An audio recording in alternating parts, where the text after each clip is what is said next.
বিসমিল্লাহির রহমানির রহিম। আসসালামু আলাইকুম। আশা করি সকলেই ভালো আছেন। বাংলাদেশ ক্রিকেট বোর্ড নিয়ে কিছু কথা বলবো। দীর্ঘদিন পর বাংলাদেশ ক্রিকেট বোর্ডে একটি পরিবর্তন এসেছে, সেটা আমরা সকলেই জানি। বাংলাদেশ স্বাধীন হয়েছে, দ্বিতীয়বার স্বাধীন হয়েছে 5ই আগস্ট। ছাত্রদের যেই অনন্য অবদান দেশের প্রতি এবং ডেডিকেশন, সেখান থেকে সবার একটি একান্ত প্রচেষ্টায় এবং জনমানুষের অবদান এবং ছাত্রদের একনিষ্ঠ ভূমিকার কারণে দেশ দীর্ঘদিন যে স্বৈরাচার মুক্ত হয়েছে। এরপর সকল ক্রীড়াপ্রেমী মানুষের মনে একটি প্রশ্ন ছিল যে বাংলাদেশ ক্রিকেট বোর্ডের পরিবর্তন কবে হবে।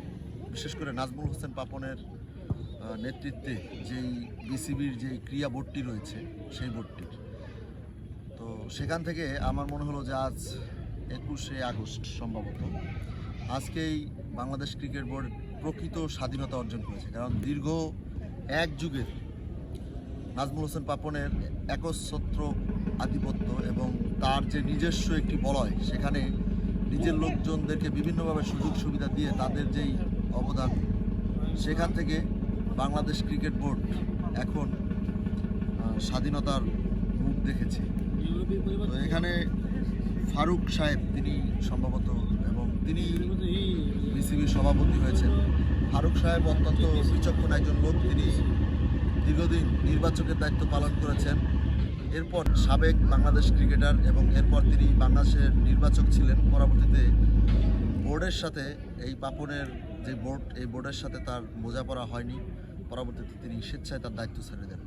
এরপর নান্নুকে দায়িত্ব দেওয়া হয়। নান্নু সুদীর্ঘ প্রায় 10 বছর বাংলাদেশের নির্বাচকের দায়িত্ব পালন করেন এবং গত বছর বিশ্বকাপ ব্যর্থতার পর সেই নির্বাচক প্যানেলটি, সেটি পরিবর্তন হয়। আমরা দেখেছি এই সময় বাংলাদেশের ক্রিকেটে কী ধরনের নৈরাজ্য হয়েছে এবং খেয়াল খুশি মতো দল সিলেকশন এবং সেখানে যারা পারফর্ম করছে না তাদেরকে ধারাবাহিকভাবে সুযোগ দিয়ে ব্যর্থতার সুযোগ করতে দেওয়া এবং নানা ধরনের যে অভিযোগ রয়েছে এবং সাংবাদিকরা চেষ্টা করেছে তাদের এই যে অবস্থানগুলো ক্লিয়ার করার জন্য, কিন্তু শেষ পর্যন্ত হয়তোবা তাদের কথা কর্ণপাত করেনি। তো এখন এই বোর্ডের এই পরিবর্তন হয়েছে। আশা করি যে বিপিএল থেকে শুরু করে অন্যান্য যে ঘরোয়া লিগে যে দুর্নীতিগুলোর অভিযোগ রয়েছে, এগুলো এই বোর্ড নিরসন করবে এবং আমরা আশাবাদী যে ফারুক সাহেব তিনি এই কাজগুলো করতে তিনি সমর্থ হবেন এবং বাংলাদেশের ক্রিকেট এগিয়ে যাবে এবং বাংলাদেশের ক্রিকেটের যারা প্লেয়াররা রয়েছে তারা যাতে তাদের যে যোগ্যতা অনুযায়ী খেলার সুযোগটি পায় এবং তরুণ যারা প্লেয়ার রয়েছে তাদেরকে একাধিকবার সুযোগ দেওয়া হয়। এরপর আমরা দেখতে পাই যে বাংলাদেশের ক্রিকেটের যেই ব্যর্থতা এবং সফলতা, সেখানে 2023 বিশ্বকাপে তামিম ইকবালের সাথে যেই ঘটনা ঘটেছে সেটি আমরা সকলেই জানি।